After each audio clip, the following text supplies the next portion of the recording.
Every day, I look in the mirror and I am painfully reminded that a senseless act of workplace violence might have been prevented.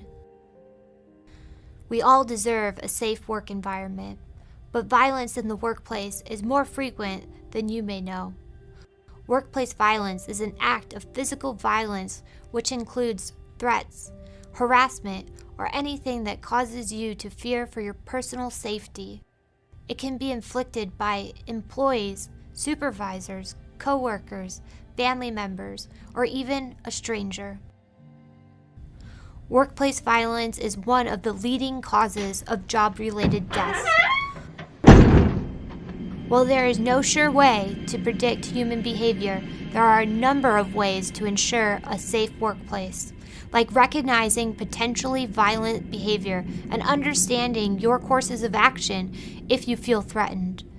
You have just as much responsibility as supervisors and senior leaders to ensure a safe working environment. The best prevention is identifying and addressing possible problems early. My name is Captain Katie Blanchard, and I am an Army nurse.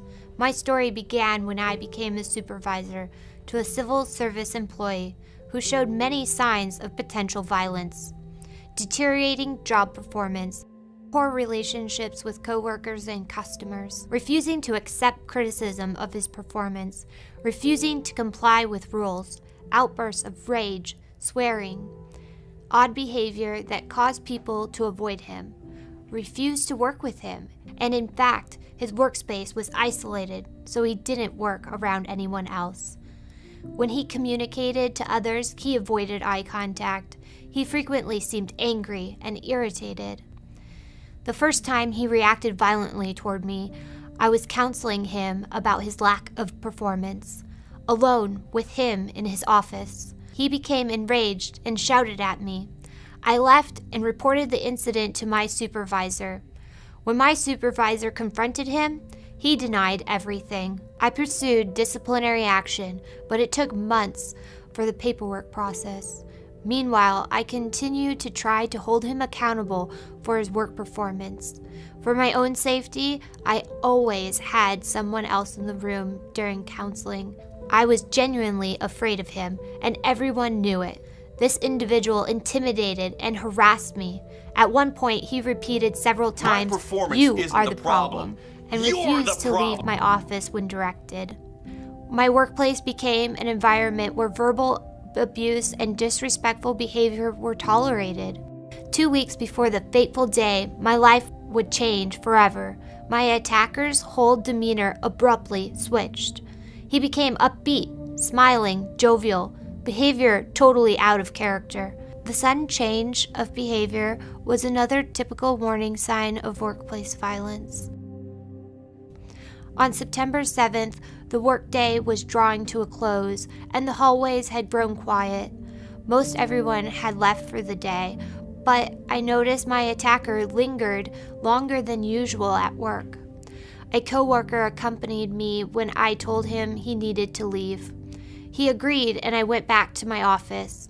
I texted my husband I would be leaving the office shortly. Suddenly, my attacker appeared in the doorway, and without a word, approached my desk and emptied the contents of a bottle on me.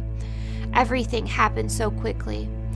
I could smell the toxic scent of benzene all around me as he lit a match. I owe my life to 3 people who still happened to be at work that day: Deanne Killian, Adele Ganesius, and Sergeant First Class Dolan reacted with incredible heroism. Without thought for their own safety, they put out the fire on my body, prevented my attacker from fatally stabbing me with scissors he slashed across my face and throat, and finally managed to subdue him. I was in a coma for some time, and I awakened to learn I had sustained 3rd and 4th degree burns to 20% of my body. My family, including my husband, 3 small children, my parents, and siblings, are an amazing support system for me as I continue to recover from multiple surgeries and painful rehabilitation.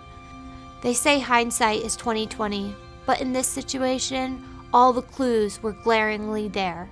I attribute that to general lack of knowledge about what behaviors we need to be watching for and how to appropriately respond to workplace violence situations. Make sure there is a comprehensive workplace violence prevention program in your organization and effective security measures are in place. Supervisors and managers are responsible for coordinating with human resources, security, employee assistance programs, and the Office of General Counsel to deal immediately with threatening or potentially violent situations that occur. While I live with the constant reminder of the tragedy of workplace violence, I cannot turn back the hands of time. I can only hope that my story will serve to create a healthier, more productive workplace environment and spare others the physical and emotional pain.